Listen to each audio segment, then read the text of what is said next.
All the second stage tanks now pressurized. All the second stage tanks now pressurized. Astronauts report it feels good. T-minus 15 seconds. Guidance is internal. 12, 11, 10, 9. Ignition sequence start. 6, 5, 4, 3, 2, 1.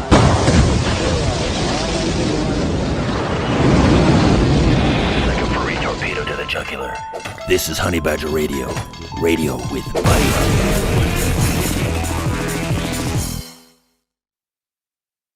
Hello and welcome to HBR Talk 384. Hail, hail, the witches are defunded. Because, you know, we have to watch our language. I'm your host, Hannah Wallen, here with Nonsense Annihilator, Lauren Brooks, and the personification of perceptivity, Mike Stevenson. Oh. And we have the... Hello, guys. And we have the Doge in charge, Brian Martinez, working with in the background, fighting with both OBS and Restream tonight, because they're being a couple of bitches. There we go. There's the language. And tonight, we fooled you a little bit. We're not talking about the USAIDs infection. We've got better news. Better news that I am intensely happy about and have been doing happy dances about. But before we get into it, we've got to do what we've got to do.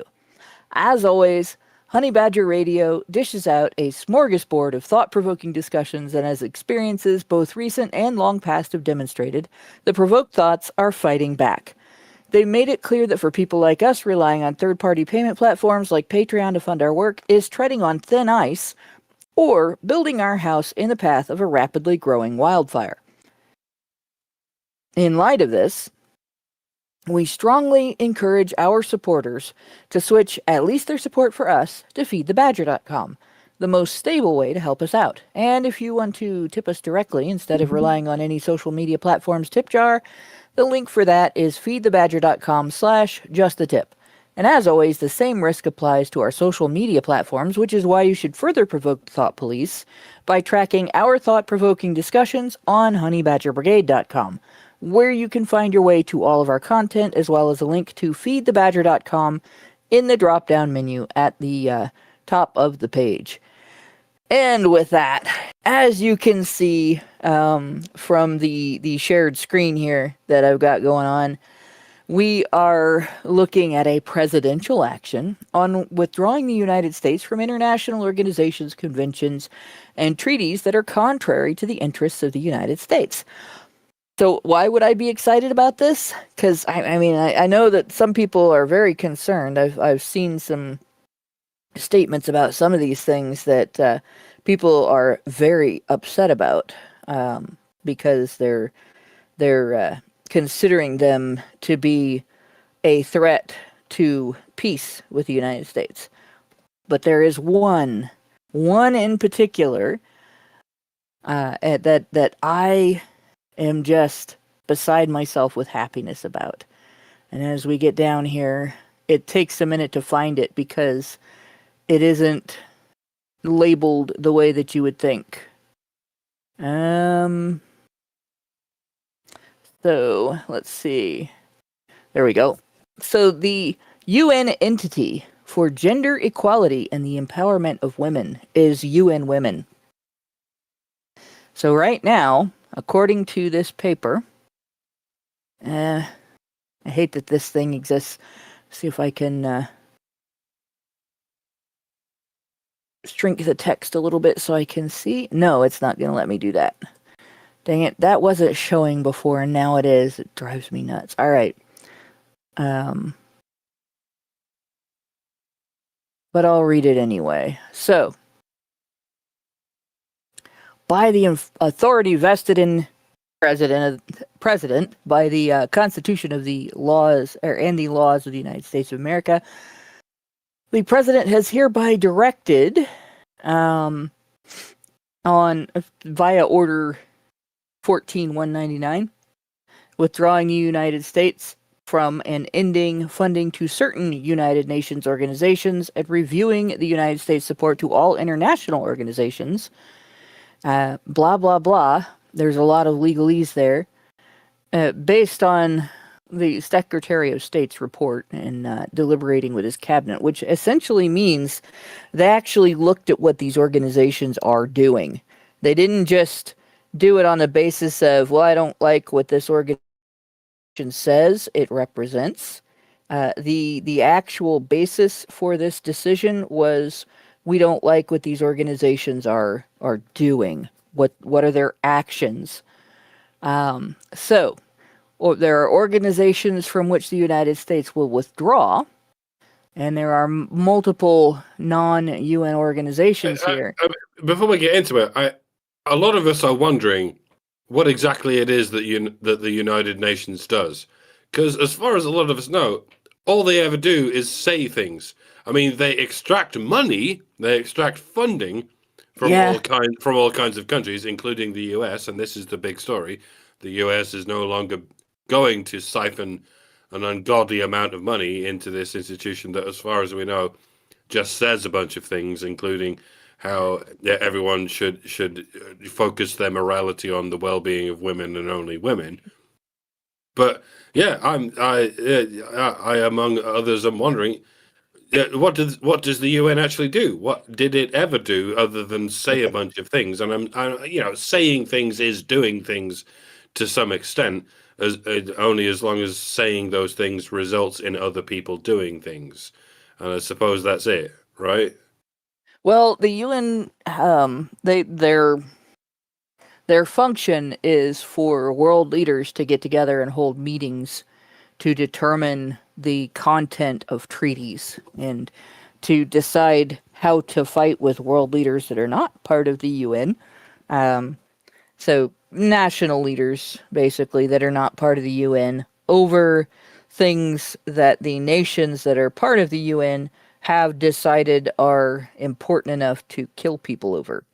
And that's essentially it. That is the entirety of what the UN does.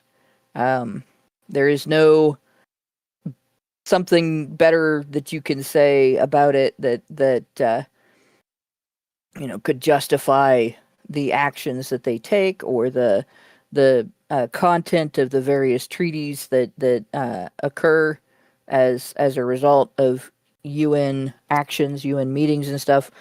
And then the other thing that the UN does is take money that countries pay into it and distribute it to some of these sub-organizations or to various nations for different purposes. So it is a giant money laundering organization, in a way, in a pretty big way, actually.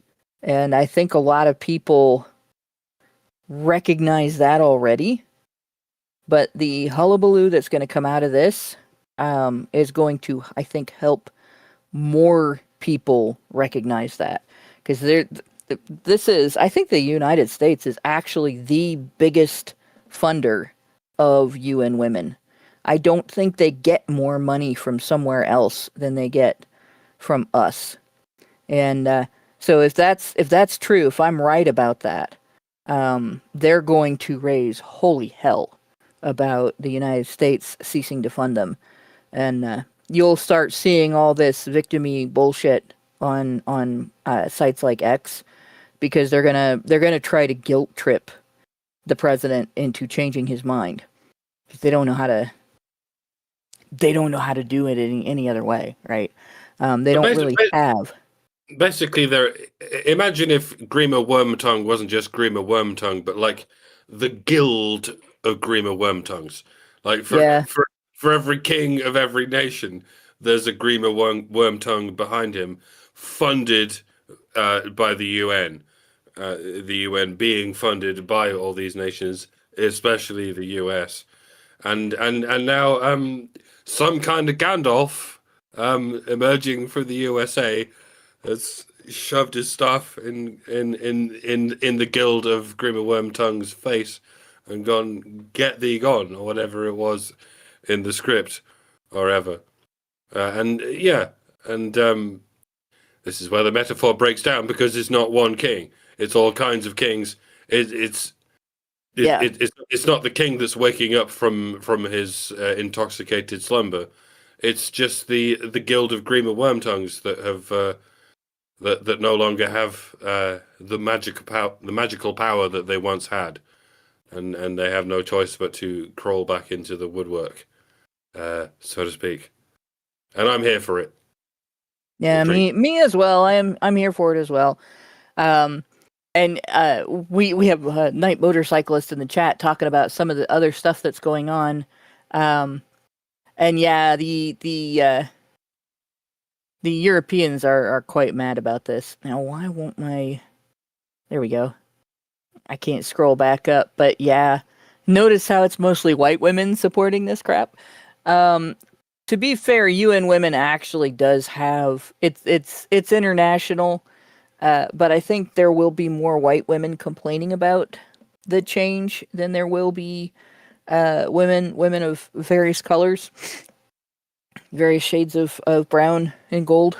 But in any case, yeah, we will see weeping and gnashing of teeth, and we probably will see a lot of liberal white women in the United States making it out like the women of the world just can't survive without an American sugar daddy, which, you know, kind of kills the whole strong, independent women who don't need no man narrative that they like to play out. Fortunately, the liberal white women of the USA are currently distracted by a certain incident in Minnesota that they are currently using to distract us from another incident in Minnesota, namely the Somalians fucking frauding $10 billion from the American taxpayer. So they're like going all in on this. Look, this lesbian mother has been killed for no reason, just absolutely no reason. No, it has nothing to do with the fact that she was trying to run the guy over. Right. We're not talking about that. We're not talking about that, and that's good Yeah. because that means we're not talking about the UN getting defunded. Yeah. So I really am here for it. So in the last several months, we've had a lot of discussion about how UN Women has spent money in foreign countries, and Night Motorcyclist, by the way, says they will never leer. We also got Meredith G gave us $5 and in a super chat and says, "Honey for the Badgers, HBR Talk 384. What does the UN do? Nothing. It's an organized crime syndicate that tries to present itself as wanting peace and morality," and that is true. The UN kind of shakes down the rest of the world for money, or at least the member nations for money, and organizes aggression against other foreign nations that are also being shaken down for money. But there isn't, like, you hear about UN peacekeeping forces. UN peacekeeping forces are soldiers moving into a nation as an act of war, usually in response to something that they've called an act of war. Let's see. Absolute Troll Y5U said, "What got defunded? Did it actually get defunded or another Doge fake out?" No, this actually got defunded. This is a presidential order that we are removing funding from these organizations. We are leaving the 24/7 carbon-free energy compact, which I'm excited about. Nice. There are several things that we're getting out of. And a lot of them are things like the Freedom Online Coalition, if I remember right, is a communist organization, not a freedom organization. So a lot of these things, like when you look at the name, it sounds like he's doing something awful and leaving a very important, good organization that does good things. But then when you find out their actual practices, what they do, that you're not looking at the president leaving something that we should have been, that we should have stuck with and funded. Like with UN Women, We'll go back to that part of the list. So, entity for gender equity and the empowerment of women. All right. We just went through the articles that they published on the Manosphere. All right, and the Manosphere actually includes a lot of women. There are a lot of us who are part of the men's rights movement. There are women who are involved in more traditional ends of it. There are women who are red pill. There are women who are supportive of MGTOW, been going their own way. And there are women who are even supportive of the pickup artist community. God knows why. But they are. There are women who support the pickup artist community's theories on mating habits and such, and what's right and so on, and in terms of how people should get together. And I disagree with a lot of that, but one thing I do agree with is that the whole body count thing, in terms of women's body count mattering. But in any case, there's a lot of us, and they don't empower us. They have demonized us. They have told us that we are evil. They have taken measures to try to censor us and even criminalize our speech. So I don't feel very supported by UN Women here, and they don't like us for the simple reason that we don't hate men. We don't think that men should be treated as less human than women, and so if something is a human right, it should also be a man's right, just as much as a woman's right, not just a gendered right. Human rights are not gendered. If they're gendered, they're not human rights. They're gendered rights.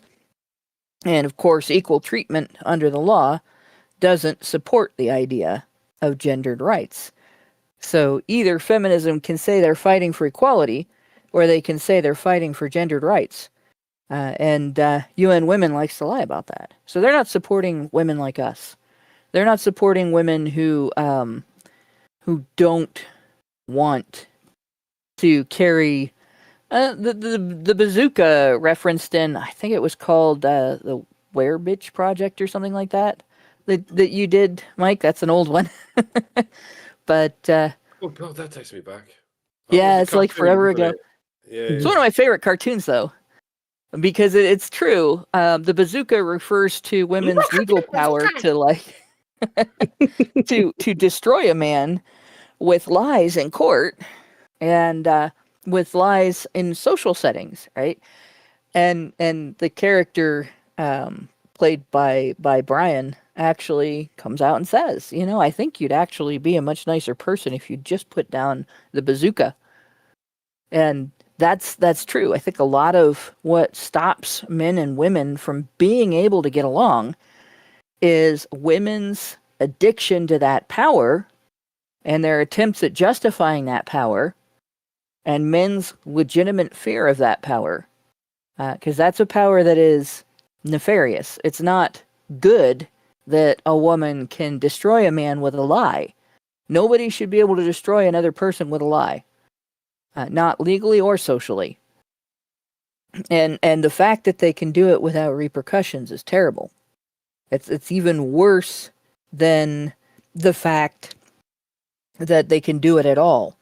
Because there's, at least if there were repercussions for doing that to somebody, at least if you were going to suffer because you did that to somebody, the behavior would become limited.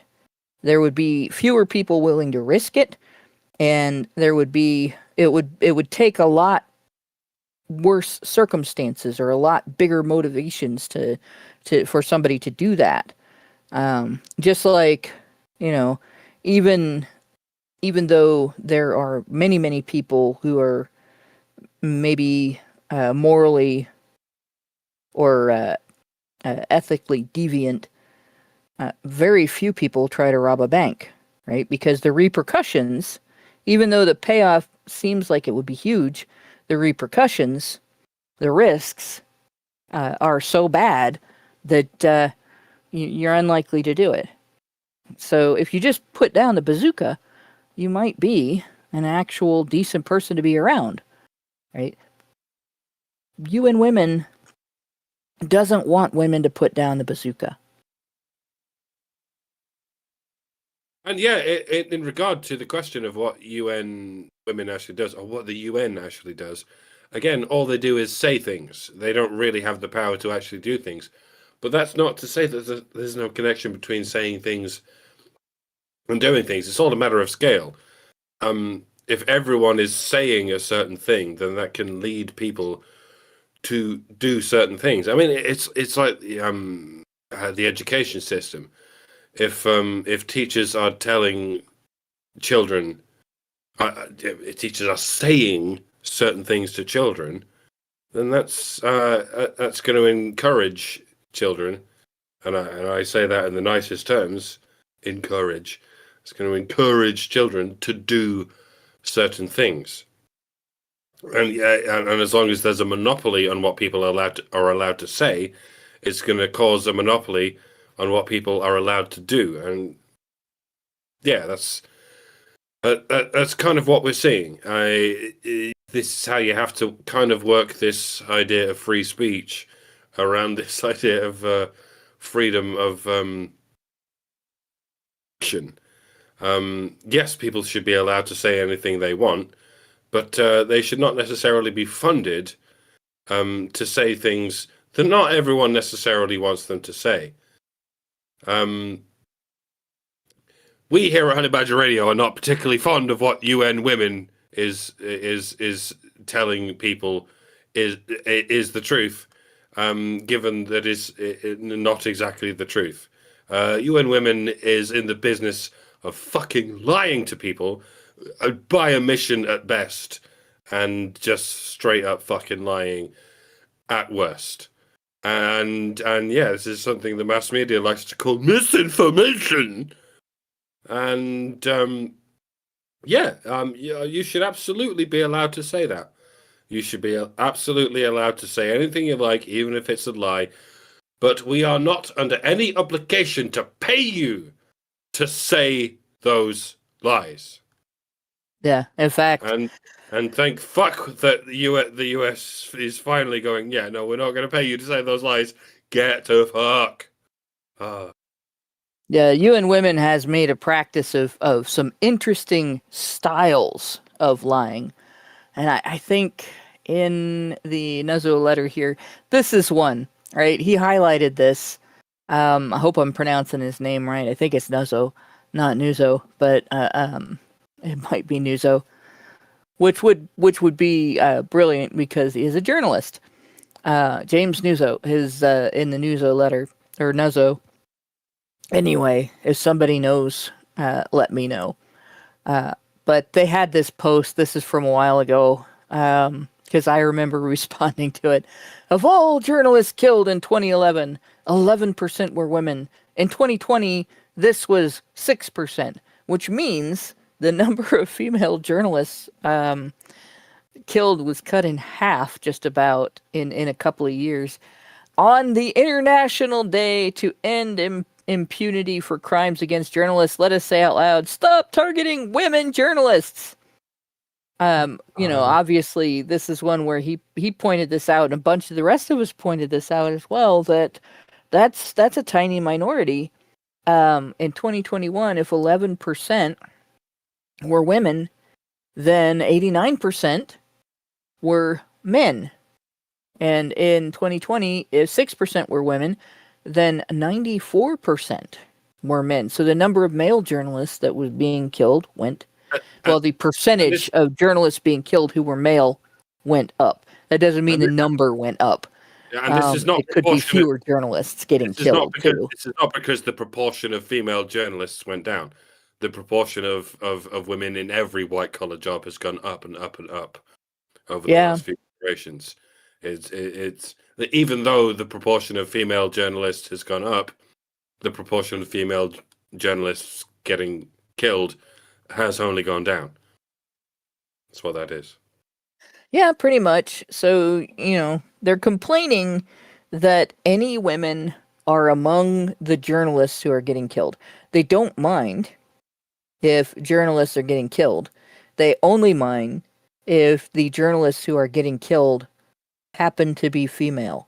Like, that's essentially what they're saying there. So the way that they lie, though, is to look at a minority like that, tiny minority, 11%, 6% out of 100%, when the majority, 89 to 94%, are not women. They're men. And what they say is stop targeting female journalists. How do you get women are the target out of the vast, overwhelming majority of targets being men? How do you get that? You have to be able to play victim of even being a fraction of and I can tell you why most journalists who get killed are men.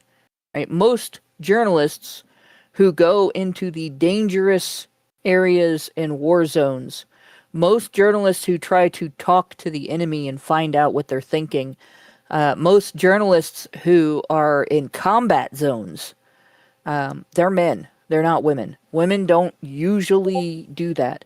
Even female war correspondents are not in large numbers going into the areas where people are actively shooting at each other or where they're likely to get kidnapped by enemy soldiers, especially when the United States is at war with one of the more conservative nations of the world. I won't say patriarchal because if you look at Islam, it's really geared around protecting women from everything, and that looks like a cage because it is. But it's the same kind of cage that you put your pets in when you're trying to protect them from everything. So it's not exactly patriarchal in the sense that feminists use, where they say oppression for oppression's sake. This is it feels oppressive to be caged for your own protection, but it is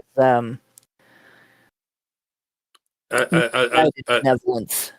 As the number of female journalists go up, the female journalists are not out there reporting on wars. They're sort of doing the equivalent of BuzzFeed articles, being like, "What Disney princess character are you?" Yeah. Top 10 ways that women in the military still manage to be fashionable or some bullshit. Because that's what women in the military want written about them, I'm sure. They work very hard to overcome certain stereotypes, and that kind of shit comes out.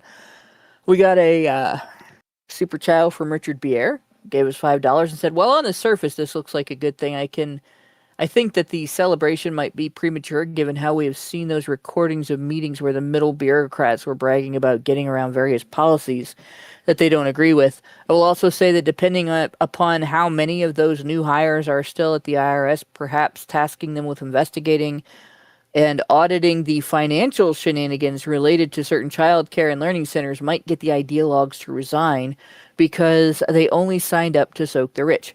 It's a possibility.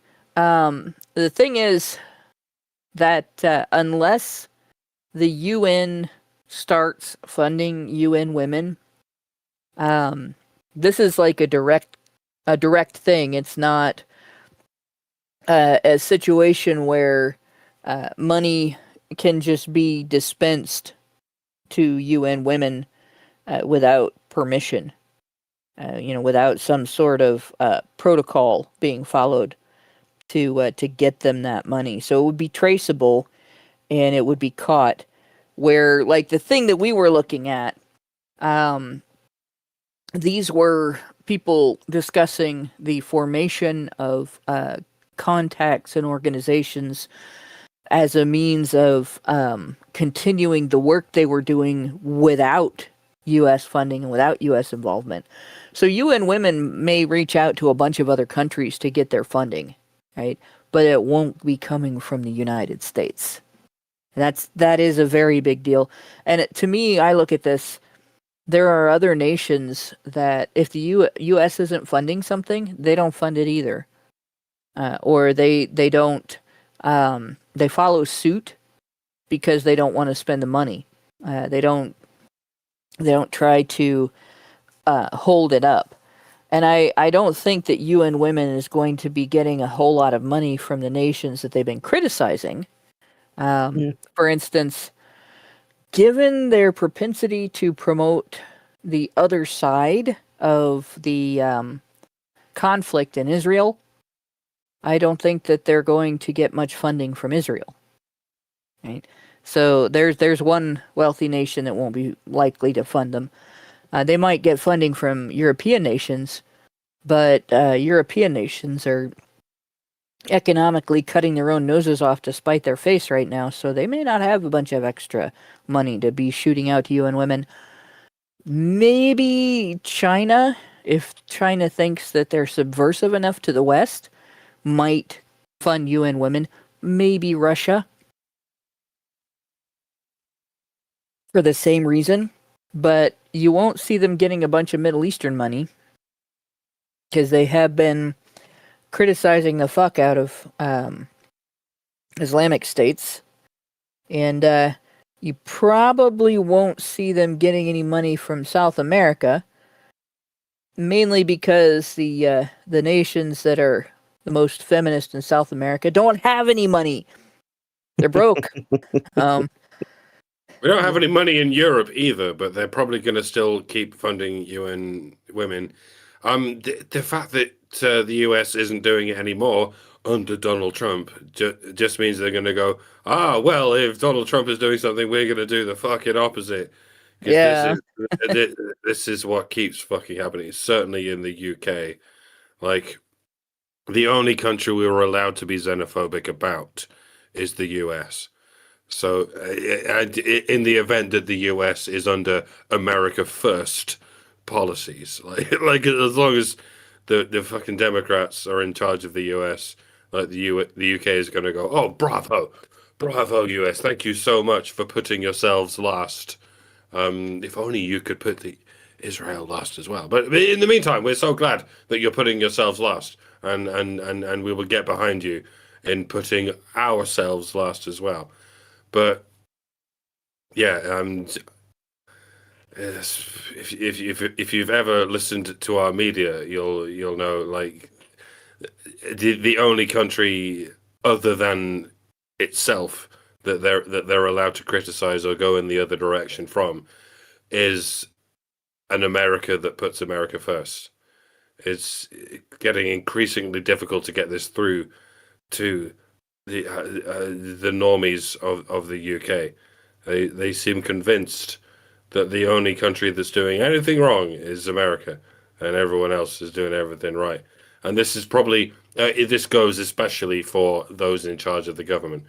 As soon as Keir Starmer hears about this, he's going to be like, "Oh well, wait. Well, if the Donald Trump regime isn't going to pump any more money into the UN, then we're going to triple down on our efforts. We're going to dodecaduple down on our efforts and give every last cent we have to the UN. We don't have any fucking money either. We're fucking poorer than a church mouse whose wife recently ran away with all the cheese. But that's not going to stop our government from giving every last penny to a bunch of cunts who hate us. That's just, yeah, we're still stuck in that paradigm. The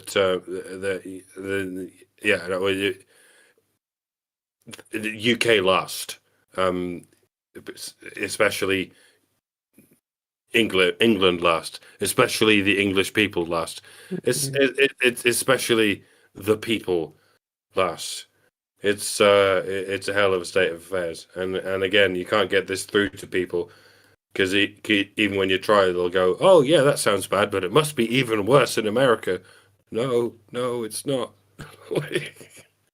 No, and it's going to end up becoming blatantly obvious that it's not.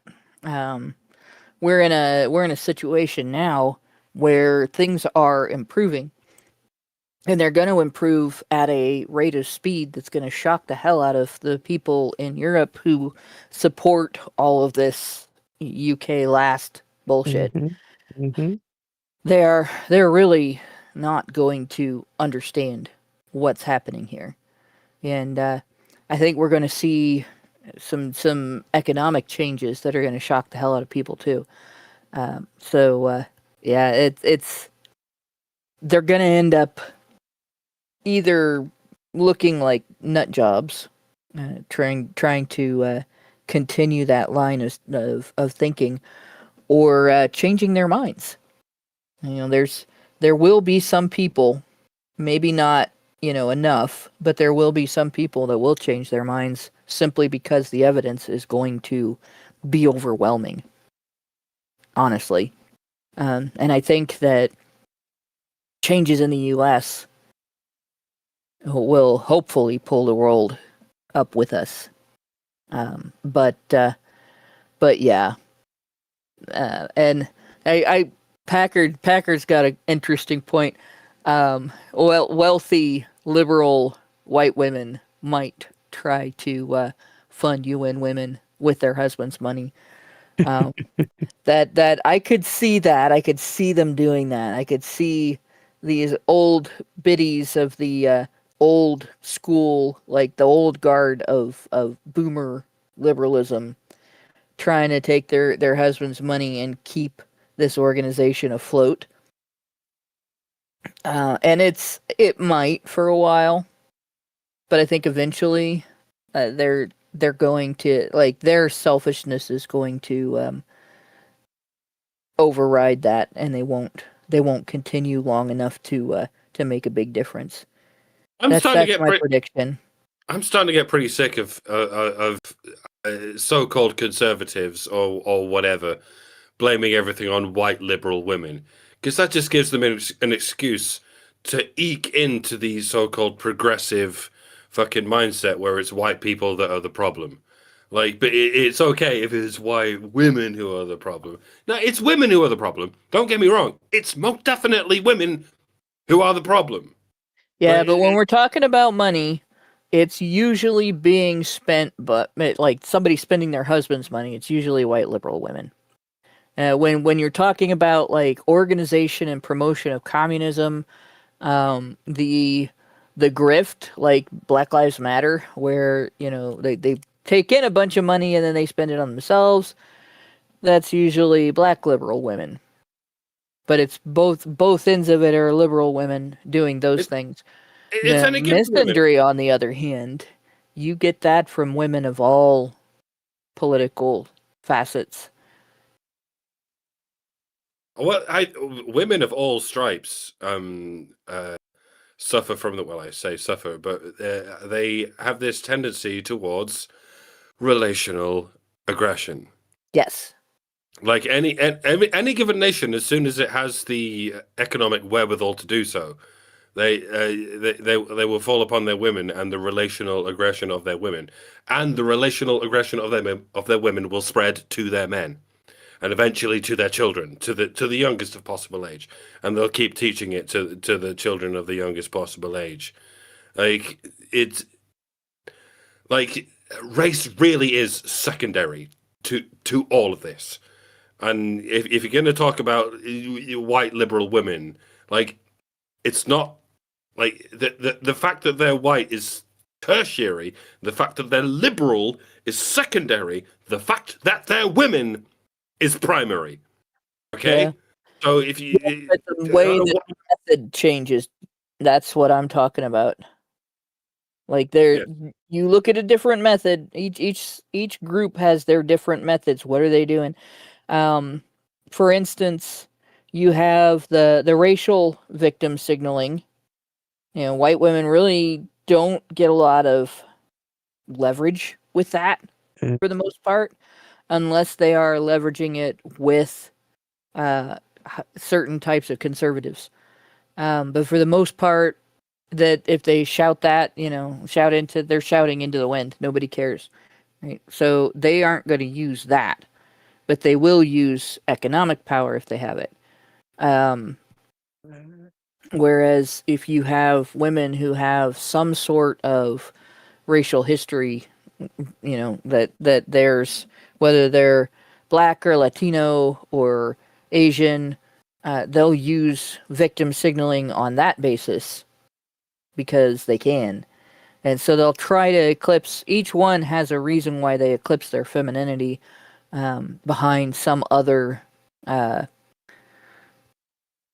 victimhood, right? The illusion of victimhood. And they're all playing victim of things that happened to other people. Things that happened to somebody 100 years ago or 200 years ago. Things that happened to somebody in another country.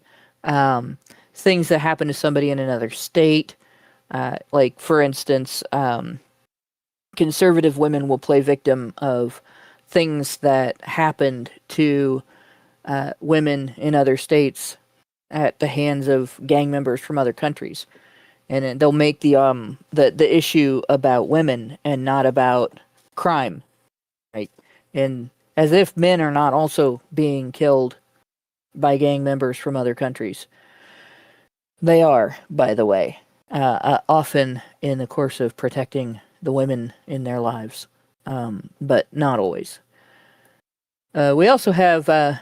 Packard also pointed out that both Shoe on Head and Your Dumpster Fire. I don't know Your Dumpster Fire. That one's an unfamiliar person to me. State they ask their husbands how to vote. I'm not going to come out and say that I ask my husband how to vote. But what I do when I'm thinking about the issues I'm voting on is I talk to him about it. Because nobody I know is a better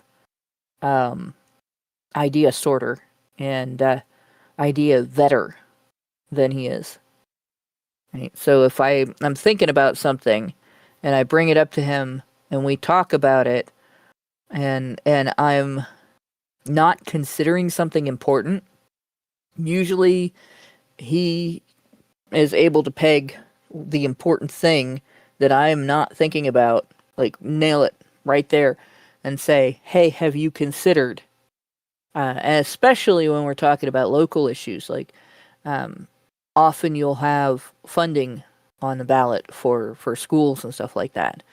And my knee-jerk reaction is anytime there's something on the ballot, we want to fund this or that, and they say things like, well, it's not going to result in any new taxes. I always suspect that, yes, it will, just not right now. And so it takes a lot for me to vote yes on any issue, right? Once in a blue moon, he'll have something to say that I'll be like, oh, okay, that I might actually vote yes on this. But very rarely when something like that is under discussion, does he come up with anything that I haven't already thought of. But there have been times where I've looked at different candidates or different ideas and stuff. It was actually, discussing politics a little bit here and there with my husband that got me thinking about, really most of the things that we talk about in the men's rights movement are not a left-right issue in that one party is going to rescue us, right? And one party is going to make everything okay for men, give men equal treatment, respect what men contribute to society, and give men fair treatment. There isn't one party that's going to do that. Working with the different parties in power will take different pathways because there are different languages that they speak. And there are different values that they express. And there are things that, if you have to be able to show the politician how they can sell the change that they're making to the public. And so unless you can do that, we can't persuade any political group to work with us on anything. We don't have what they want. They're not ethical. They're not morally guided. They're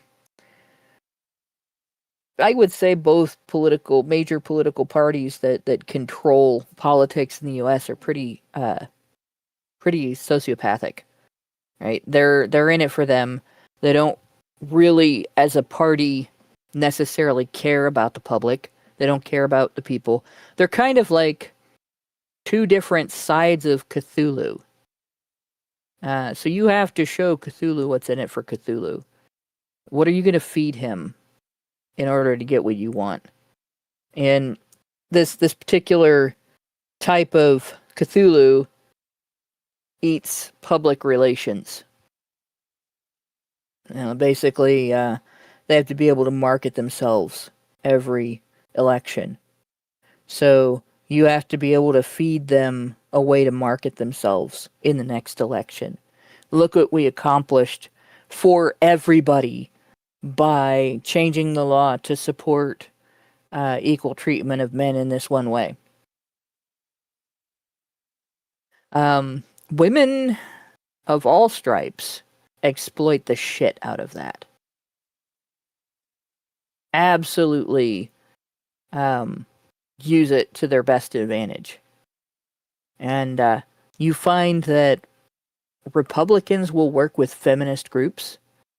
Democrats will work with church groups. They will cross party lines and back and forth like they're trying to do a zigzag stitch on a giant flag across the country. And UN Women is no different. Like they will reach out to parties on both sides of the aisle to get what they want, and their propaganda that they use to do this plays on whatever type of victimhood, female victimhood, that particular party finds most marketable to its base. So the left thinks women are victims of a stifling family structure and stifling morality. And the right thinks that women are victims of an exploitative loss of family structure and exploitative immorality. And the reason that both sides have those opinions, they don't afford women the agency to make their own choices. So if the norm is a particular family structure, then the left says, oh, well, women have to do this. They don't have a choice, even though they always have.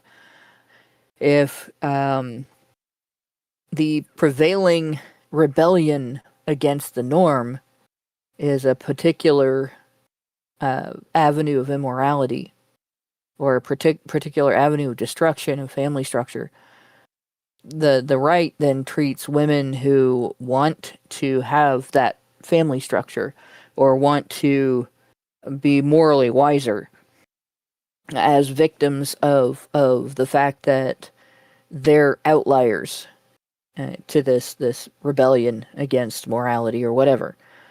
They treat it like it's an attack. That you have to protect women from the criticism and demonization of the left. But then when you see the same thing happening to men, right? The left portray men as predators and criminals, even though less than 1%, less than 1/10 of 1%, in fact, of the world population commits violent crimes. Sorry.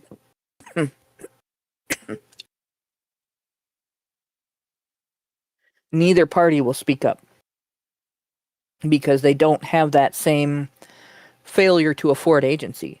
Well, men don't have to actually be what they're stereotyped as, so therefore it's not that big of a deal that these people are stereotyping men, even though they're advocating for legislation and getting it passed based on those stereotypes. So women capitalize on it, men haven't, historically, and that's probably the one thing that we really need to be able to change in the movement. Not necessarily through victimhood, but through increasing emphasis on common sense and results. I think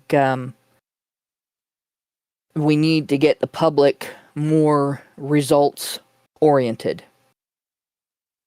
And that's probably going to be our biggest challenge. But back to UN Women. So what we've talked about in the past, right? We went over the fact that they were specifically targeting us.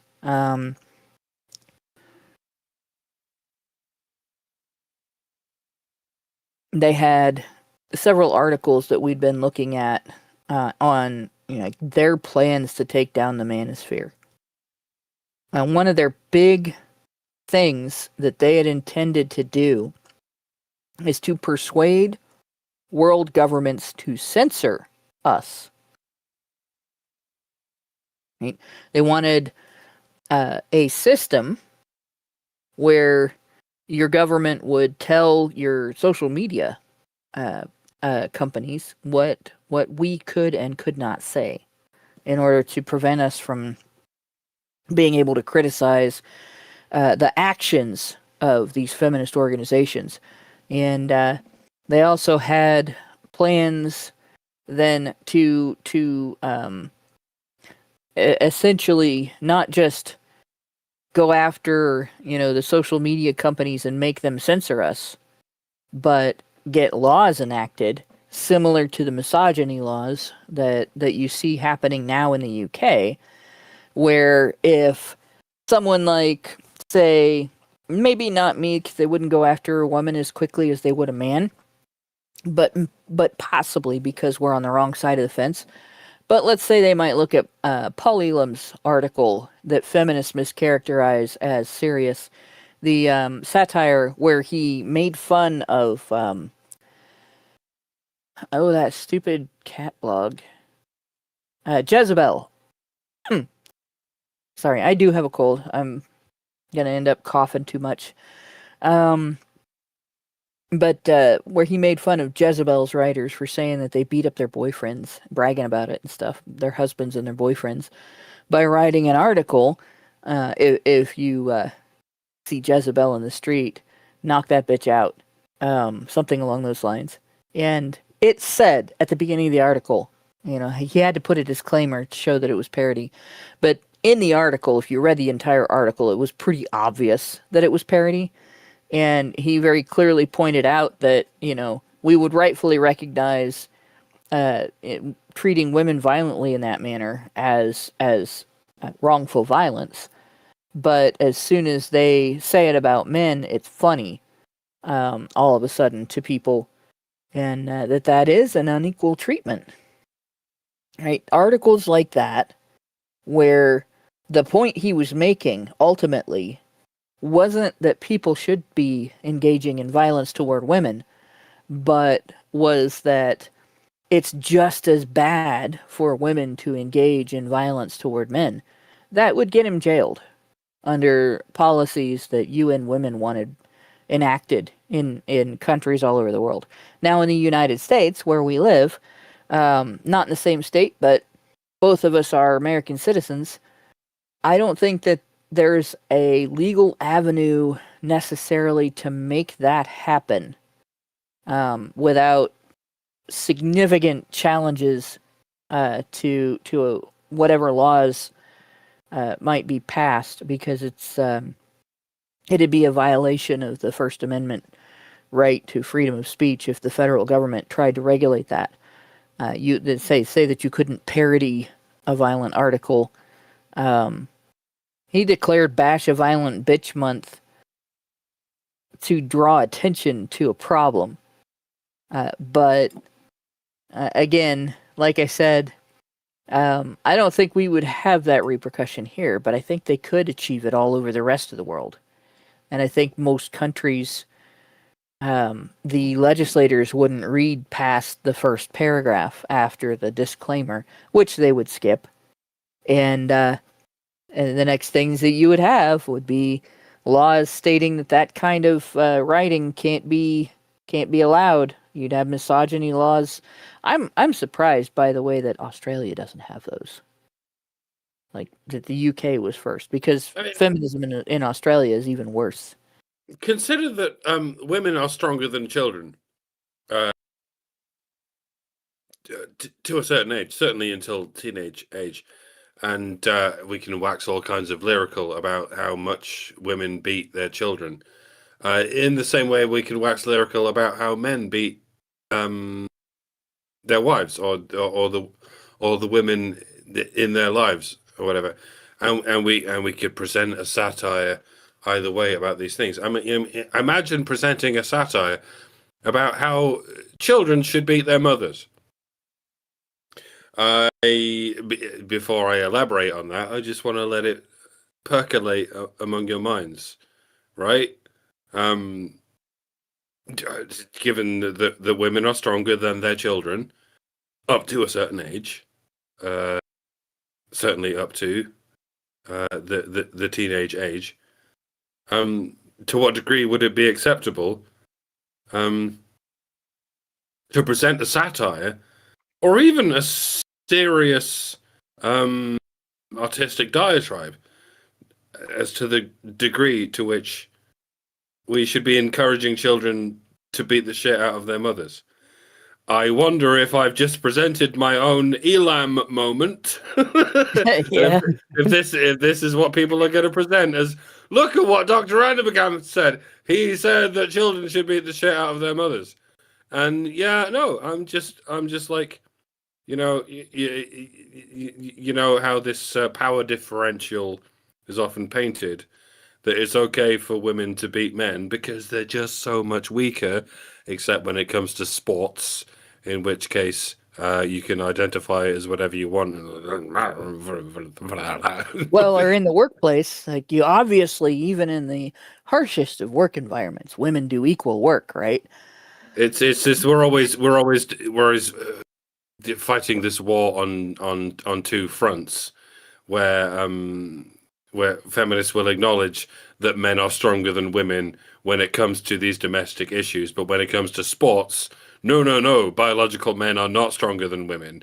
You can't possibly say that because that's misogynistic, and so we should let men beat the shit out of women in the boxing ring because they're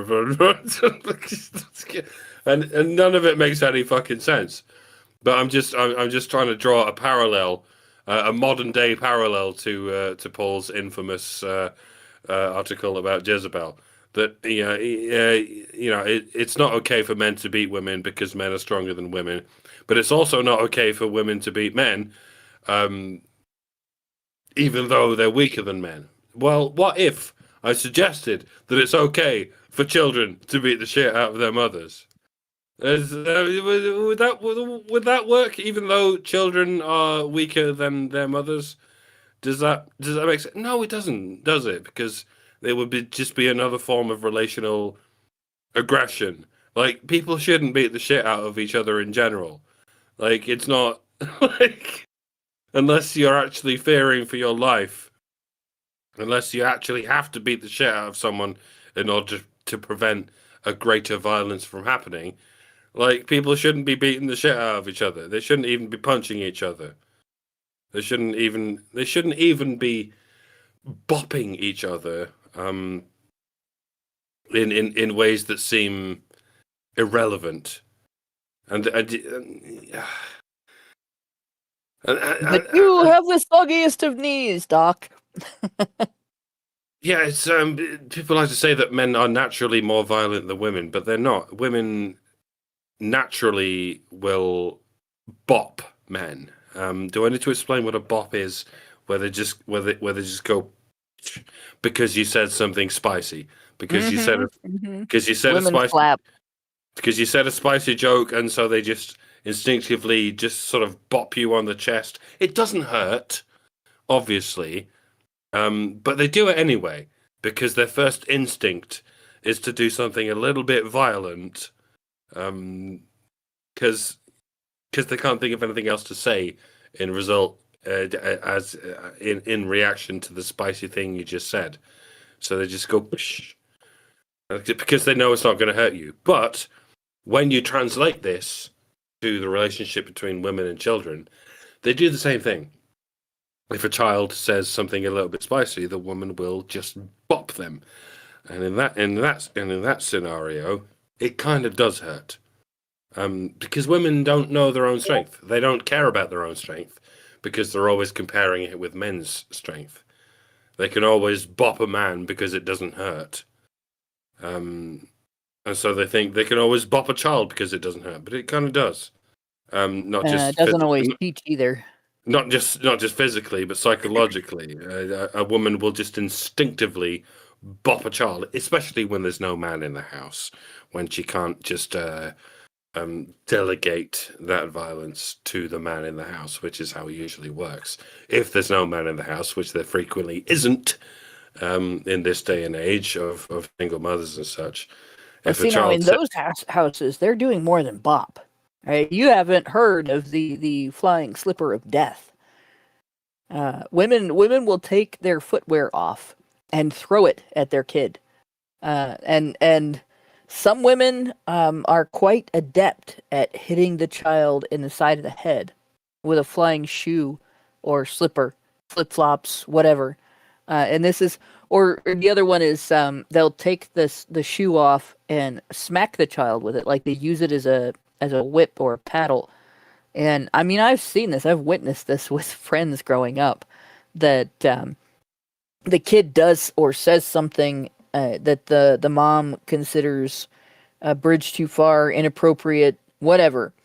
And the kid, the next thing you know, the kid's running across the room, being pursued by an angry woman wielding a piece of footwear as a bludgeon, and getting hit on the butt and the side of the head. Like, they'll hit the top of the head right behind the ear is like the target, or around the shoulders.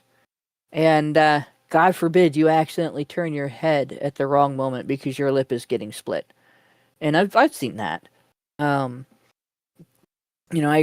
grew up in a neighborhood where that was not uncommon as a practice when it came to, and of course, there are some ethnicities that are known for it more than others. So you don't, if you are messing around and you see your Hispanic friend's mom start taking off one of her shoes, you better run.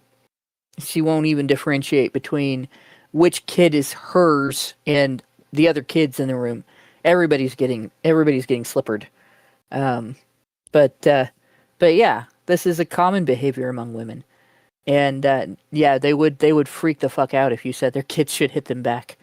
They would be, first of all, they're authoritarian. So the idea that their kids should rebel or resist in any way is offensive to them. But second of all, they're only going to be thinking of their sons hitting them back, and the first thing that they'll say is that that's misogynistic. Because obviously, boys can't hit any female. Fathers can get around this quite easily with the stink eye or with a slightly raised voice. Just a "Oi!"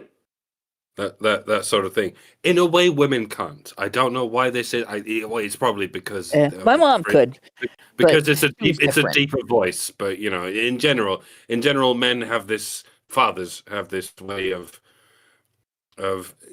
they just seem scarier. That there's probably some evolutionary reason for this. All they have to do is raise their hand without actually attacking with it, or just raise their voice without actually going on a fucking rant about it, or just giving the old stink eye without adding a bunch of psychological torture on top of it. Whereas women, they can't do what fathers can do without following through with an actual beating or an actual screaming or an actual psychological torture. And this is why it's so important for men to be in the household in the first place, because they can enact this authoritarianism so much easier and without escalating it into unnecessary bullshit. In fact, most of the time when when you do find child abuse that is perpetrated by the dad, you find a man who has not matured into adulthood by the time he became of age. Humans are born violent. We are violent from the moment we are able to start controlling our movements.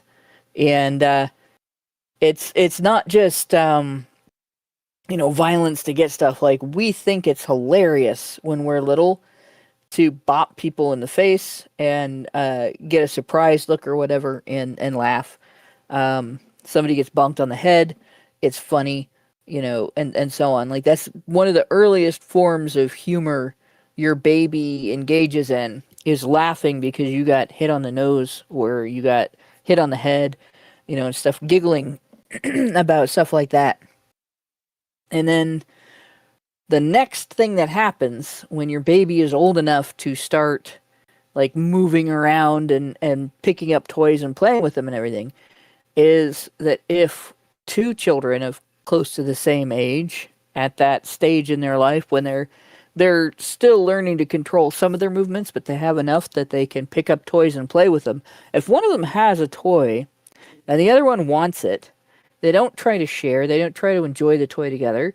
They don't offer a trade. Those are not natural behaviors right up front. Those are things that you learn later on through aversion to violent consequences of confrontation in early childhood, where you see another kid with a toy that you want and you bop that kid on the head to get that toy, and the kid turns around and bops you back harder, and you realize that bopping is not necessarily the best way to determine who gets the toy. That maybe you might try some more diplomatic method, and so on. And you learn that throughout childhood by getting into fights and losing. And boys do that throughout their entire childhood. Boys frequently get into rough and tumble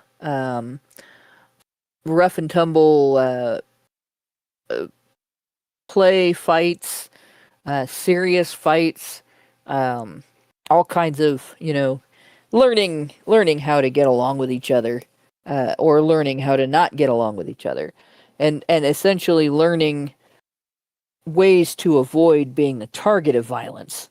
And you want to learn, if you want to avoid being the target of violence, one of the primary ways to avoid that is to not engage in violence if you're a boy, because there isn't anybody going, behind you going, you can't hit him, he's a boy. Nobody says that to anyone. You can't hit him, he's a boy. As opposed to, you can't hit her, she's a girl. It's not okay to hit her because she's a girl. Right? We do say that about girls. You can't hit her, she's a girl. What's wrong with you? You're hitting a girl. And so girls don't have the same set of lessons historically growing up about violence. And therefore, they consider violence to be a different animal when they are the target than it is when a guy is the target. They consider it to be more okay when it happens to male human beings than it is when it happens to female human beings. And when male human beings complain about female violence, women get offended. They don't just get a little offended either. They get very offended. You're a misogynist, for instance, if you think that if an attacker is female and the target of the attack is male, that doesn't mean the target should be obligated to endure the attack without attempting to defend himself in any way. Just having that opinion will get you deemed a misogynist. Can you imagine suggesting the reverse, that if a target is male, or if the attacker is female, there is male and the target is female, that the target should just endure the attack without defending herself in any way, because men are exempt from your self-defense somehow. We would be told how oppressive that is to women. We would be told how evil that is, even if we were talking about just a subset of men. Well, if a guy who is disabled does something to you, physically disabled, not mentally, physically disabled, does something to you, and you could get away with him, you shouldn't hit him back. Just telling women that is enough to get you called a misogynist. But you could suggest that a man should be able to hit a woman back if she's bigger and stronger than him, and you'd still get told, no, she's a woman. A man should never hit a woman, right? So yeah, there is a definite inequality there, and part of it is that women don't fully understand the consequences and rules around violence. They don't understand what stems from not learning to control your violence, because they don't, and they don't face the repercussions a man would face if he didn't learn how to control his violence. UN women, in terms of what we've seen from them historically, when they complain about men's rights activists and other manosphere entities, try to portray us as violent. And they do so mostly by association with people who aren't actually involved in any men's rights activism or any other men's issues discussion or activity. They just are people who went off. And they do it by trying to connect dots that don't really connect. And the result ends up being, these articles where they'll write about one guy, and then they'll write as if an entire movement of fathers' rights advocates and men who don't want to be kept out of goods and services that are provided for victims of intimate partner and sexual violence should be ignored because this guy did this thing. And their logic for wanting to censor us is essentially that men should not have the right to object to that. The men should not have any say in whether we view them as individuals or as a monolith. And women are not a monolith, but men apparently are. And so their whole outlook on social media, the things that they have said on the social media that they want us to be censored on, what this article says, what Mr. Nuzzo has found, essentially, analyzing all 499 tweets published by UN Women between September 24, 2024 and September 30, 2025. So basically just a few days. But he went through and analyzed, or not just a few days, but a year. He went on to describe what their actual percentage was of different things. So here we go. First thing is that they mostly tweeted about women, right? Most of them referred only to girls or women. Less than 1% referred to only boys and men, and 1.6% referred to both sexes. So clearly they're going to be biased toward women. They're going to be mostly talking about women. What I have found interesting when looking at how they tweet, when they talk about women and men's behavior, like I said, that acceptability of behavior, they expect you to accept violence from women. And violence women engage in for reasons they consider to be self-defense have to be protected, right? But men shouldn't be allowed to defend themselves. Again, country. So most of the time they don't specify a country, but when they did, 8% was Gaza. So like I said, Israel probably isn't going to be stepping up to fund these guys. Then they fall into line here: Afghanistan, Sudan, Ukraine, Lebanon, and then all other countries. Their tweet topics, mostly women's rights. The next thing down, violence, safety, protection, and then war and peace and women's leadership. And we're looking at, again, this is UN Women, so they're going to be primarily talking about women. So the idea that they would be talking about women's rights, pretty standard, right? Violence, safety, and protection, though. I mean, the primary victims of violence in the world, the majority of victims of violence in the world are men. And UN Women, of course, ignores that.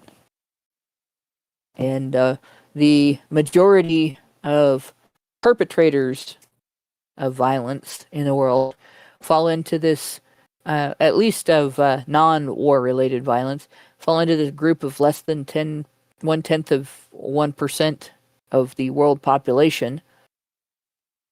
UN Women generalizes that to all men on a regular basis. Very little discussion about actual issues that women face. Right? Family and mothers, 2.4% of their tweets. They don't say a lot about us in their tweets. That they save their articles for that.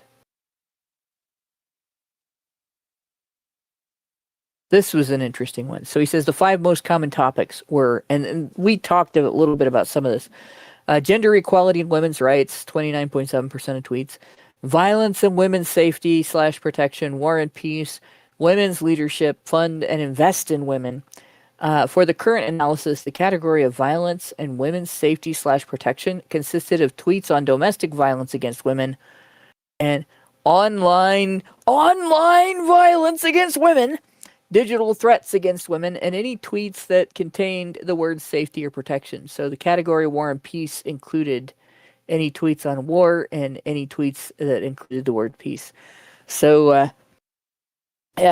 all of the things that we've been reading about them complaining about would have been included in that 21%.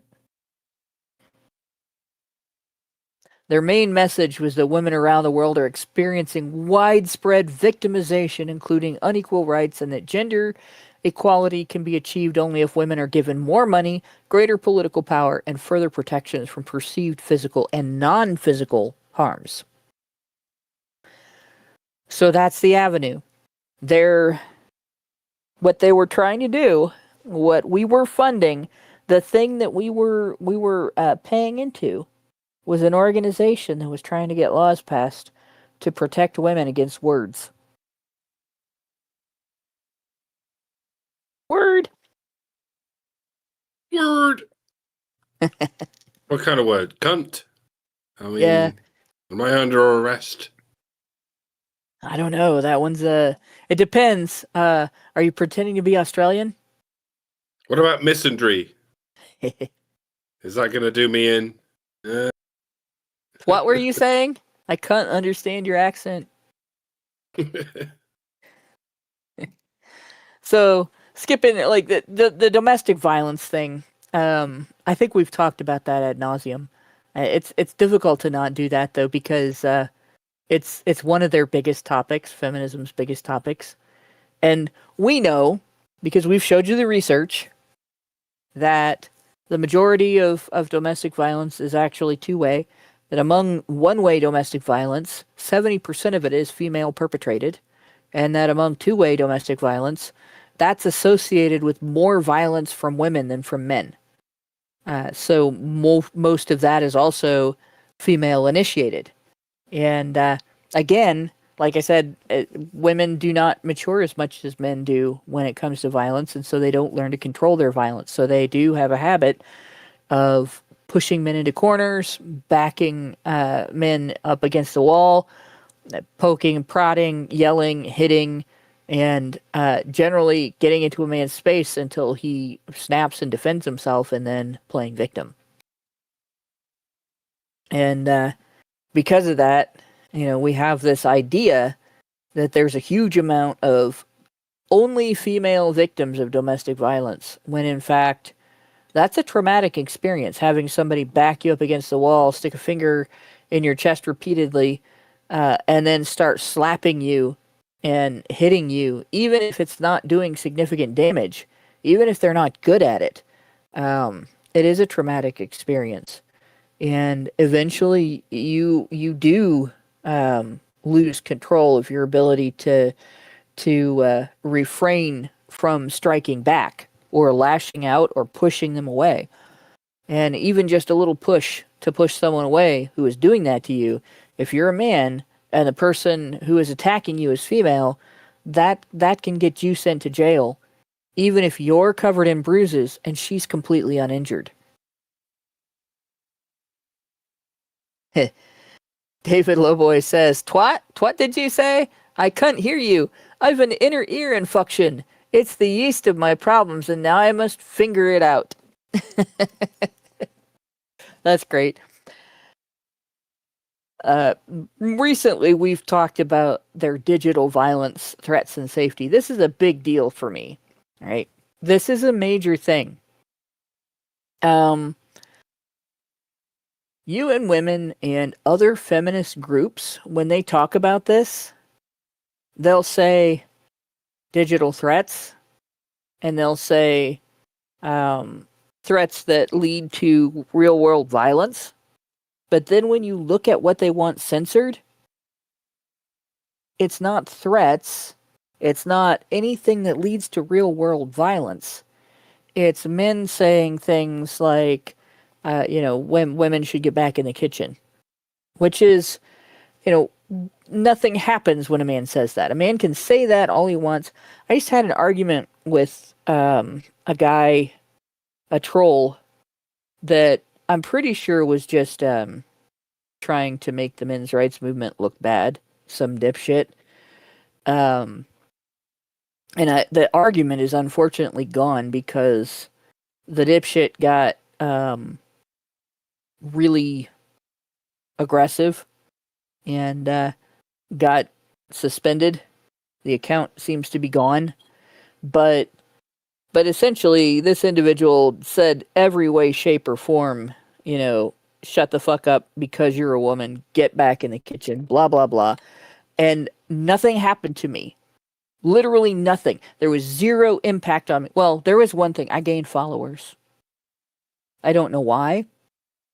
I mouthed off to the guy a bunch of times. Like I didn't really, I made fun of him for his stereotypical, like this was, I'm pretty sure this was a feminist trying to create, not clickbait, but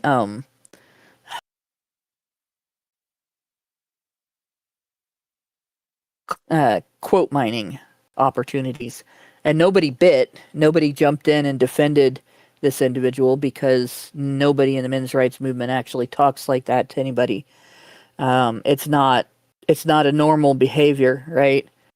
And it's funny, and it might be done as a joke, but it's not a real behavior. Nobody does that. It's like I was saying earlier in the show about how the UN does nothing but speech can lead to actions.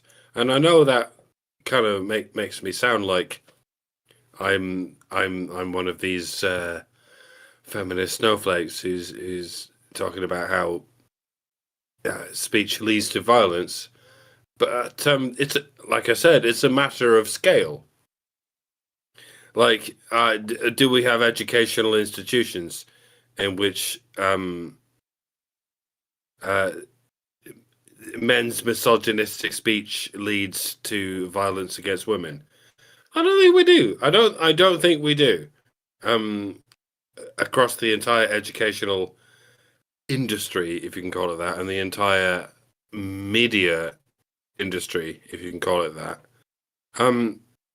we don't have speech that leads men to deal violence to women. Every effort has been made across all of these sectors to make sure that men's speech does not lead to men's violence. But no effort has been made to prevent women's speech from leading to violence against men. The very idea of women's violence against men it has been rendered as nothing but a fantasy. But it's not. It is not a fantasy. Women's violence against men is just as much as a reality as it's always been. But the efforts of our education system and our media system has only presented as a smokescreen, as this effort to present this idea that women are never violent against men, whereas they are. And it's a problem, and it's always been a problem. And if all you do is pretend that it's not a problem, you're only just going to make it worse. And that is indeed what has happened. Yeah. We're sort of programmed, dare I say, evolutionary programmed, to make sure that all violence is exacted against men, because men are the appropriate recipients of violence, whether it be from men or women, and that women don't do violence. There's no such thing as female violence, especially not female violence against men. And the efforts of UN women, or indeed UN, or indeed any given government, or indeed any given affectation of modernity, it's all just been an effort to pretend that violence by women against men is just not a thing, and so we don't need to worry about it. And so it keeps happening, and so it keeps happening, and so when women are violent against men, and indeed women are violent against boys of the youngest of all ages, it just keeps happening, and the consequences of that violence are just blamed on men. And here we have it.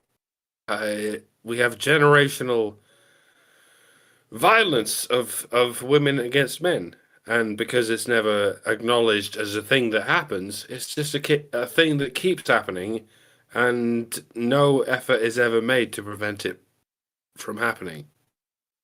Whereas Honestly, every effort is made to prevent men from being violent against women.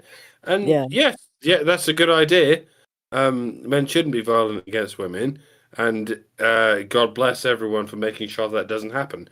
But it would be awesome if at the same time some effort was made to prevent women from being violent against men and boys.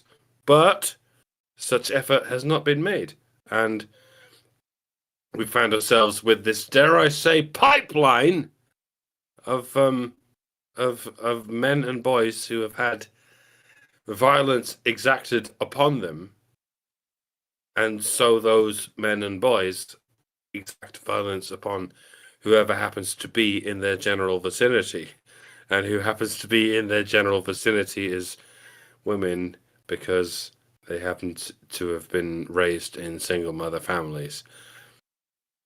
And all anyone can do about this is go, well look, men and boys are being violent against women because they've been raised in environments where the only thing in their general vicinity is women. Well, maybe that's the problem. Maybe Yeah, yeah, actually. If you didn't deprive men and boys of anything but women, then there would be some violence against anyone but women. Well, or there might be less violence in general because Indeed, boys who are raised in homes with active fathers, with involved fathers, are less likely to get into trouble with the law. They're less likely to engage in violence. But one of the worst aspects of female violence against men, in my opinion, is proxy violence, and it becomes easily disguised as male violence because women will use male gynocentrism and male loyalty to any particular woman, or they will use law enforcement. And so this thing about digital threats, for instance, now this one tweet that they've highlighted here is about journalists, right? But the articles that we've read in the past on HBR Talk that UN Women have published and other feminist organizations have published, trying to impose censorship on social media in women's name. What they've basically stated is that they want the ability to get people arrested for saying things that feminists deem misogynistic. And if you want to know the long list of things that feminists deem misogynistic, you don't look at what they say on X about words leading to violence, where you say somebody says I'm going to come to your house and do XYZ to you, and then they do it. You look at what they put into their research. They have a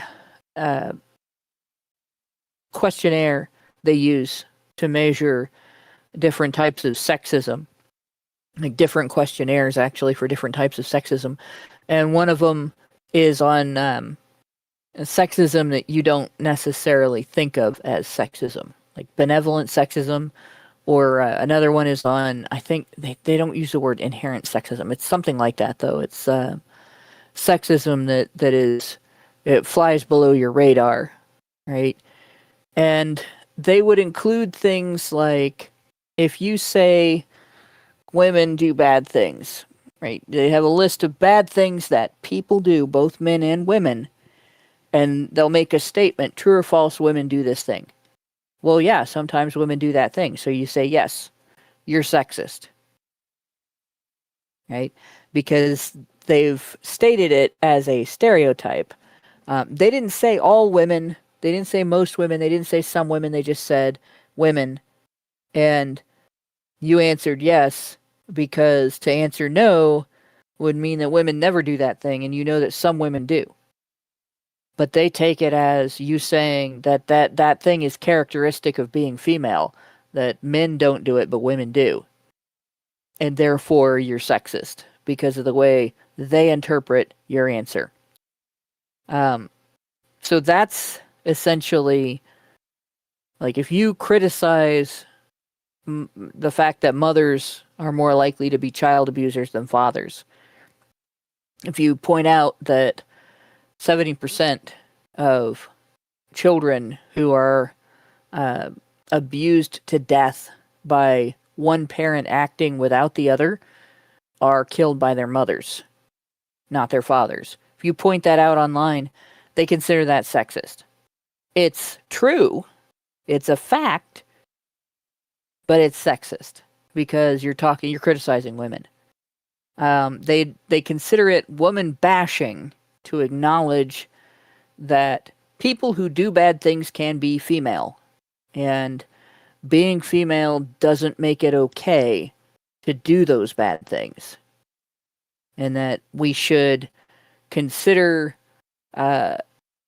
perpetrators of bad things to still be dangerous and in need of reformation, even if they are women, right? Those kinds of statements they would want you arrested for. Arrest is violent. by its nature, you are being forcibly kidnapped, right, and stuck in a cage when you get arrested. So it's something that our society should only reserve for circumstances when the individual being targeted with it is a real, present threat to the community, and that threat cannot be abated in some other way.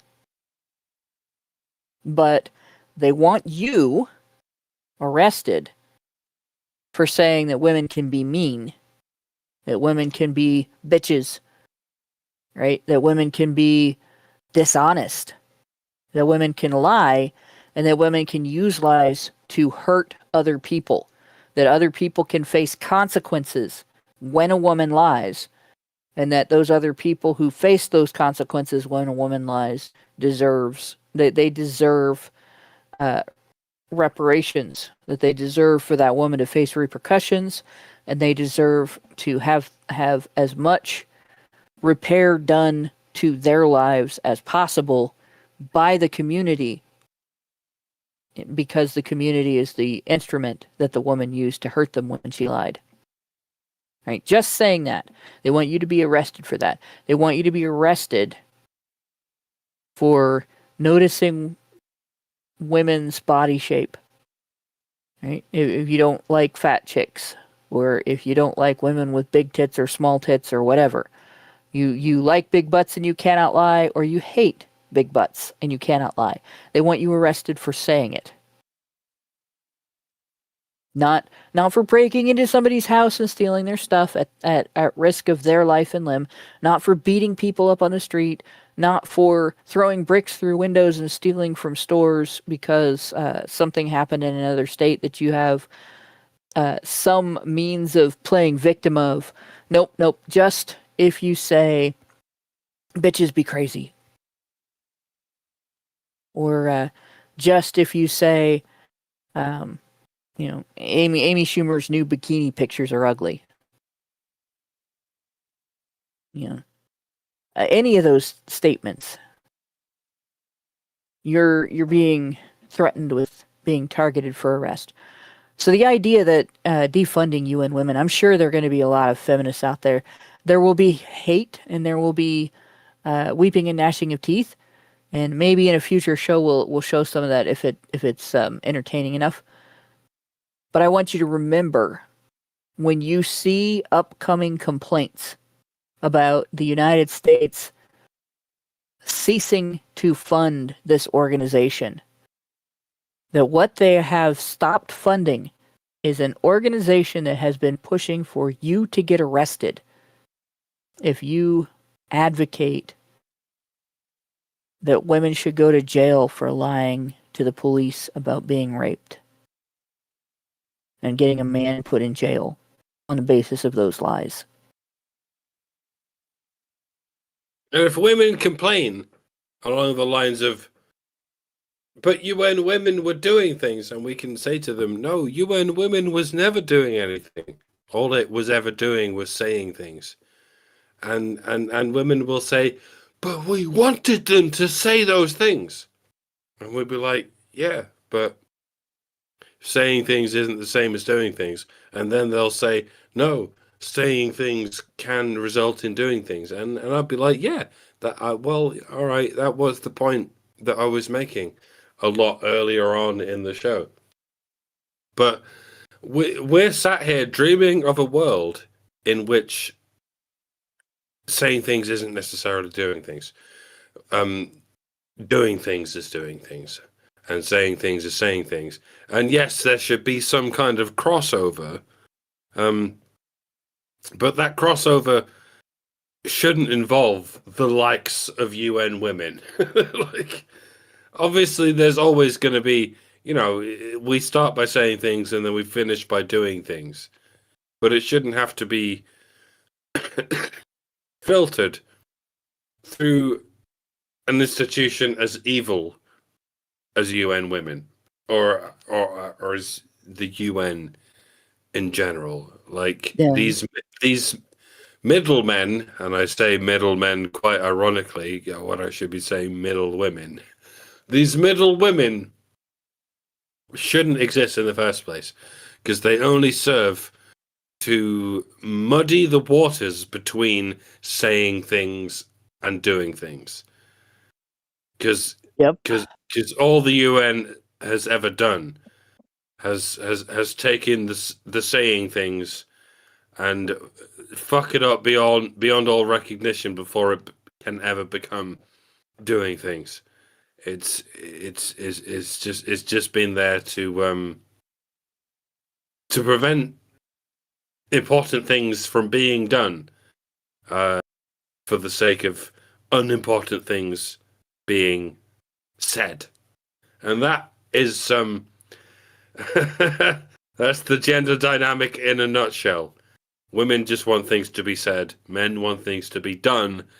Yeah. And the shite state of affairs in which we found ourselves is largely because we've been under the rubric of women who just want things to be said, at the expense of men who actually want things to be done. And we have to recognize a difference too. There's a massive overarching difference. Something that it's almost ridiculous. It is ridiculous, honestly, that people ignore it. The difference between some rando on social media telling some other rando on social media like me, shut the fuck up, bitch, get back in the kitchen, which has literally zero impact on my life. Somebody can say that, and a minute later, I'm watching TV with my husband eating potato chips. Big fat hairy deal, right?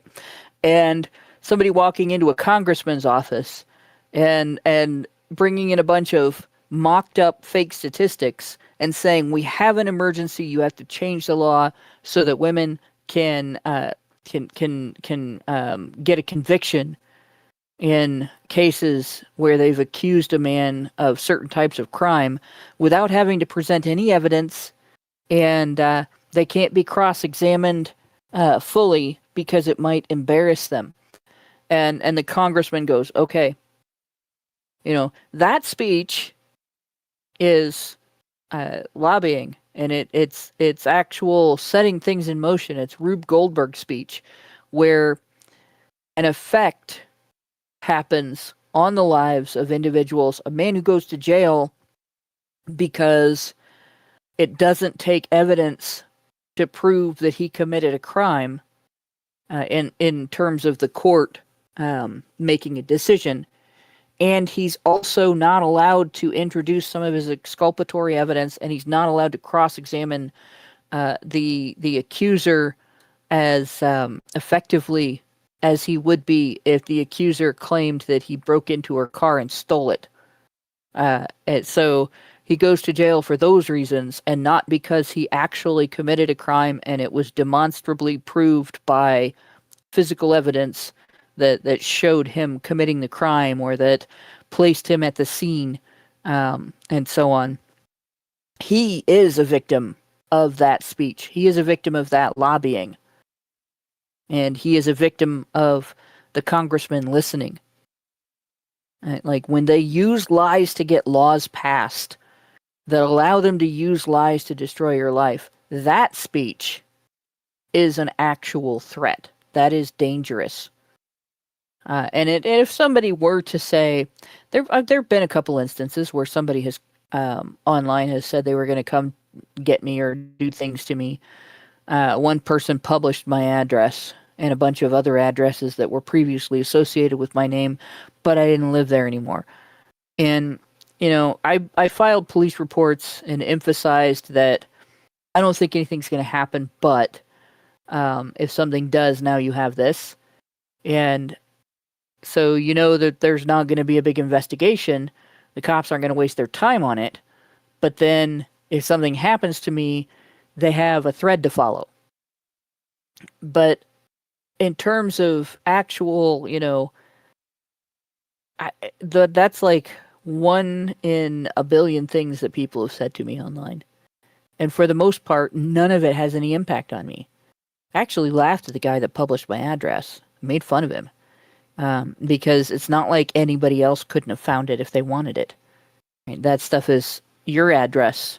Every single person that's listening right now, your address is available for 99 cents on one of hundreds of websites, any one of hundreds of websites that sell that information.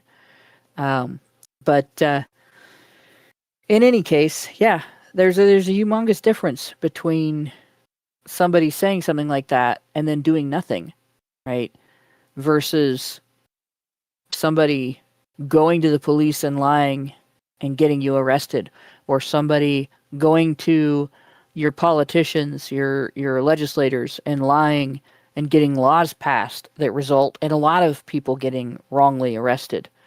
That's the speech that we should be looking at and controlling.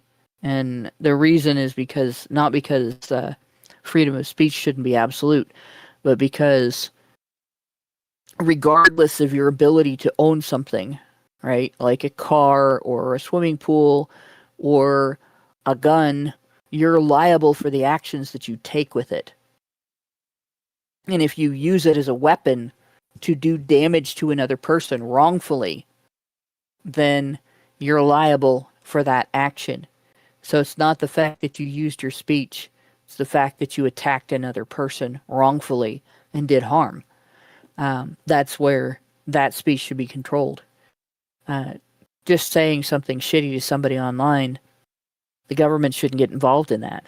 But that's what UN Women wants. They want you to not be able to contradict them so that they can go to their politicians with more lies and get more laws passed that allow women to get you arrested on the basis of lies without facing repercussions and without you having any recourse. And yeah, for anyone who's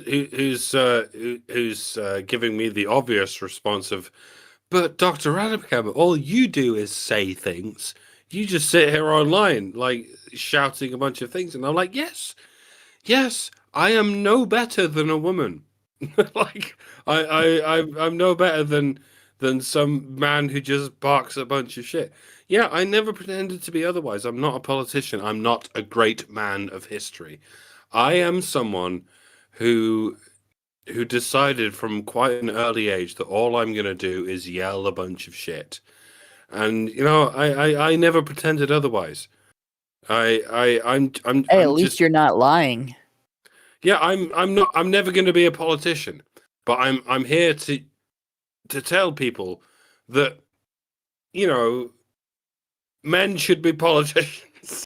I'm here to enforce the idea that certain people should be the great men of history and certain people should not. I should not be one of the great men of history. I'm just one of these goblins sat in the background yelling things at people. And I'm like, I'm letting women know that that's what you should be too. I'm letting men know that's what you should be too. If you're one of the 95th percentile of people, and that includes like rock stars and intellectual blowhards who are only ever going to sit here like yelling their political opinions at people. Like, that's fine. That's the best that most of us can achieve. Well, the best that most of us can achieve is just being a blue collar worker, just keeping the infrastructure of our society going.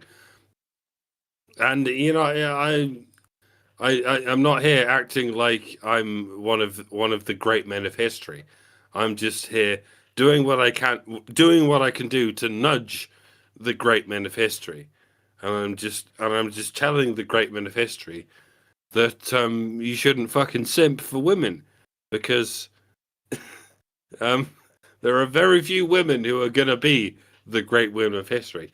And as it happens, I work with a few of those women. Like, I live out in some hope that the women I work with here at Honey Badger Radio might one day be recognized as some of the smartest people who ever lived. Yeah, and I'm not even joking. Hannah and Alison and Karen are some of the smartest people who ever lived. But they're not going to get statues built of them. They're just going to sit here like going, "You're all a bunch of fucking idiots, and this is how you should do things differently. And what you should do is stop fucking simping for women, stop fucking simping for outsiders. You know what I mean? And Yeah. just fucking get back to what you know is obviously true." And like, yeah, this is what some of us are here to do. We're just normal people. We're just simple men and women, just telling you to fucking do what you know to be true, and that's all we were ever here to do. We're just here to remind you to give yourself permission to believe what you already believe, what your ancestors already believed for the longest time, and just to fucking Or at do least away. to not Do believe something just because it's politically correct, Yeah, rather than because it's do true. away with this with this shit we call politically correct. There's obviously a euphemism. Just do away with Yeah. this with whatever we refer to by these euphemisms like progressive and politically correct and social justice and woke and all this bullshit. It's it's just new for the sake of being new. It was never going to work. It was always bullshit. Just give yourself permission to believe what you always believed. That's all it is. It's Well, really quite. And I will balk at the idea that I'm like super smart. I know I've had IQ tests that have like put me way up there and everything, but That's when it comes exactly down what to what we a super smart person would say, Hannah. stop, you're very kind, but I want you to remember, even though we've examined a lot of things that maybe people don't look at too deeply most of the time. When it comes down to men's rights and the topic itself and the aspects of the topic, the various ideas surrounding the topic, there isn't anything that I've talked about that is breaking some new genius ground. This is all just common sense. People already know this stuff. All right. People are already aware that all human beings are human. So when I point out that all human beings are human, it's not a genius move. It's me being flabbergasted that it has to be said. Why do people not understand that men are as human as women? Why is it that when I say on social media a line like that, men are just as human as women, that I will get people pushing back on that idea? An idea that is fundamentally true and ridiculously simple, right? Not something out there or up there. And I think the reason isn't because most people are stupid. I think the reason is because most people have been brainwashed into a level of gynocentrism that is crippling. And it's a different type of stupid. It's not the low IQ stupid. It's you have Midwit shut off stupid. important parts of your brain stupid. And I'm not brilliant for recognizing things that are simple and true. I'm just pissed off that everybody else doesn't also recognize these things. Where I'm at should be the baseline, not the top. The things that I say are things that should be very easy for people to recognize, very easy for people to understand, and very easy for people to accept because they're true. Not some Stardust level reaches of philosophy. And it frustrates me. I don't I'm not mad about the compliment, obviously. Everybody likes getting compliments, and it, like I said, it is very kind of you to call me brilliant or smart or whatever, but I don't think I've done anything remarkable, and it shouldn't be remarkable. Nothing I've done should be remarkable. I am where normal should be. And it's a problem that normal isn't there. And that's basically, I think, a solid description of the majority of the men's rights movement. We are where normal should be. We recognize things that should be normal to recognize. That if something is a human right, that it should apply to both sexes equally. That the color of your skin shouldn't determine whether or not it's recognized in regard to your life. That it's respected by the law and protected by the law. Right? These are not cosmic concepts. This is very down-to-earth stuff. And it makes me sad that we don't have more very down-to-earth people. But I am very happy that it's improving. The fact that the President of the United States recognized that an organization that exists solely to capitalize on social gynocentrism in the world and women's victim points by getting laws passed to fund initiatives that they can then capitalize on, and by taking grants from various countries to do things that don't need done. That's a big step forward, in my opinion. It's a very big step forward. And the fact that their use of social gynocentrism as a shield didn't stop him from defunding them is huge. Huge! But it's time to move on to the after show. 9 o'clock, and I do have to work tonight. We might find more to discuss about this next week. Or we might get back to USAIDs. I was prepared if we needed to go back to USAIDs tonight, but we don't. So we'll see what happens. I'll look more at this article because there's some interesting stuff here.